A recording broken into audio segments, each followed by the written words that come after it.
Senator Murray. Thank you, Mr. Chairman. NIH funds thousands of clinical trials around the world for families. These trials really represent hope and a chance for new treatments and cures. But last year, 1 in 30 NIH-funded clinical trials were disrupted by the Trump administration's grant terminations. It affected more than 74,000 trial participants. Dr. Bhattacharya, what do you have to say to patients who are receiving that life-saving treatment whose clinical trials were impacted by those cuts? Well, Senator, we made sure that if there was any disruption, that the researchers had resources available to make sure that the patients received continuity of care. Ultimately, we worked with researchers across the country to make sure that the clinical trials were really focused on advancing health and not on other political agendas, and renegotiated them. Ultimately, we have preliminary estimates that I think ultimately ended up maybe only a dozen clinical trials were terminated rather than... Again, my time is short. Let me just say that the Trump administration terminated or froze 5,478 NIH grants last year. In less than 6 months, the Trump administration terminated 383 active NIH clinical trials. That included 118 cancer clinical trials. Those patients are in a race for time. Can you guarantee to us today that NIH will not terminate grants in this wide-ranging haphazard way again this year? Well, Senator, I mean, most of those trials were restored after... My question to you wasn't going backwards, it's going forwards. Do you guarantee you will not terminate any NIH grant trials this year? I mean, Senator, it's in 2020, a very large number of clinical trials were terminated during. It's hard to predict the future, but what I will guarantee. So clinical Senator, can I just real fast? I mean, I can guarantee that we will focus our clinical trial efforts on advancing health and not on ideological fights.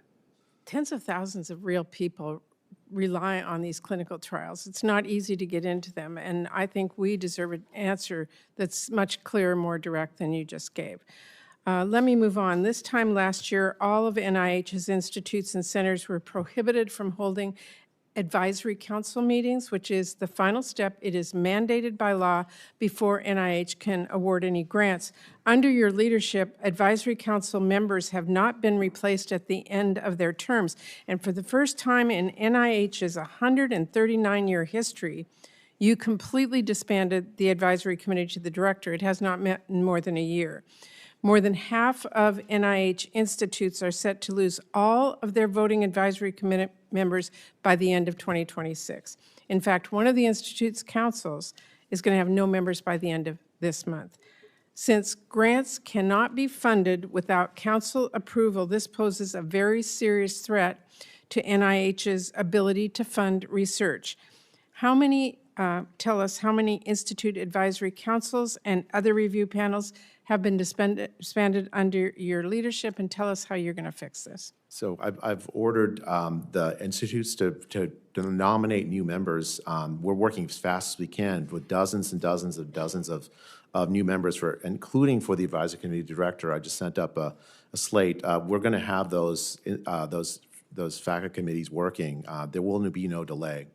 Well, if you can provide this committee, please, with information on the status of every one of these councils and your agenda for getting them done. This is you can't by law extend any research dollars until those are in place, and without any members, there's no money. It's a priority of mine to make sure that those councils are staffed.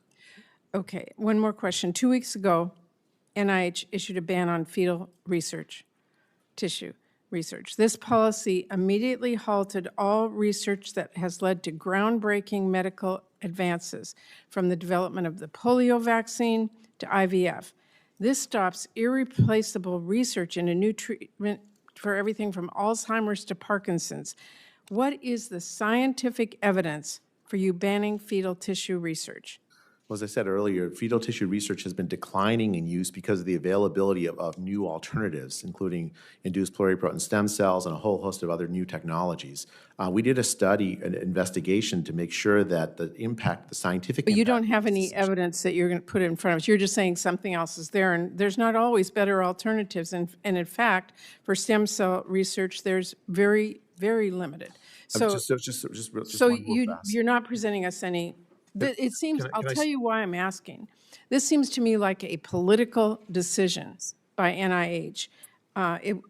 You made the decision right when we were having a mass gathering of anti-abortion activists here in DC. So you can see why all of us go, what's this about? But I am very concerned that NIH issuing this ban with very little notice is going to have a huge impact on patients in this country. And I want you to commit to providing to us a complete list of affected projects so we on this committee know what's been terminated, hopefully by the end of this week. Absolutely, you can have that, but I'm telling you, we did not do we didn't terminate projects. We recommended that we required that the scientists find alternatives, and there are alternatives available. Using tissue from aborted embryos, aborted babies is not necessary for science. We've been around on this topic many times. We know full well the scientific research that this enables and what is being cut off. And in fact, what is really disconcerting is your announcement that NIH is threatening the use of human embryonic stem cells. That will affect upwards of 600 NIH projects totaling $325 million. Mr. Chairman, you can bet I'll be following this very closely.